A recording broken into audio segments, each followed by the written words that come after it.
Welcome to Thibin creatives. இன்னைக்கான video பார்க்க நம்ம ஆரி பிளவுஸை எப்படி செக்யூர் பண்ணலாம் அப்படின்ற வீடியோ தான் பார்க்க போறோம். என்கிட்ட இருக்க சில பிளவுசஸ் வச்சு நான் உங்களுக்கு சொல்றேன். ஃபர்ஸ்ட் நம்ம ஆரி பிளவுஸை டர்ன் பண்ணிக்கணும். எதுக்கு டர்ன் பண்றோம் அப்படின்னா, நம்ம நெக்ஸ்ட் பிளவுஸோட சேர்ந்து நம்மளோட பீட்ஸ் ஆர் ஸ்டோன்ஸ் எதுவுமே சேர்ந்து ஓரசி பீட்ஸ்க்கும் ஸ்டோன்ஸ்க்கும் டேமேஜ் ஆகாம இருக்கிறதா நம்ம இப்படி டர்ன் பண்ணிக்கிறோம். ஸோ இப்படி டர்ன் பண்றதுனால நம்ம பீட்ஸும் ஸ்டோன்ஸ் எல்லாமே சேஃப்டியாவுமே இருக்கும், நம்ம பிளவுஸ்க்கும் எந்த டேமேஜுமே ஆகாமலே இருக்கும். ஸோ இந்த மாதிரி ஃபோல்ட் பண்ணிக்கலாம்.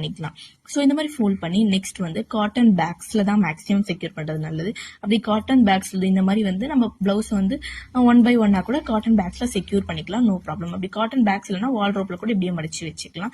இந்த மாதிரி பேக்ஸ் இதை மீஷோல தான் வாங்கியிருந்தேன். அப்படி இல்லை அப்படின்னா நம்ம இந்த மாதிரி கவர் நிறைய கிடைக்கும்.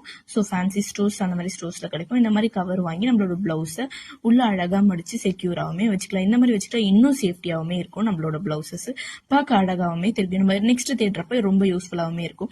எப்பவுமே ஆரி பிளவுஸை ஹேங் பண்ணவும் கூடாது, சாரிக்கு நடுவில் மடிச்சு வைக்கவுமே கூடாது. அப்படி நீங்க மடிச்சு வச்சீங்கன்னா ஆரி பிளவுசஸ் ரொம்ப சீக்கிரமாவே உங்களுக்கு லைஃபே வராது, சீக்கிரமா டேமேஜ் ஆகும். ஸோ இந்த மாதிரி வீடியோஸ் உங்களுக்கும் வேணும், என்னோட பேஜை ஃபாலோ பண்ணுங்க. தேங்க்ஸ் ஃபார் வாட்சிங். பாய்.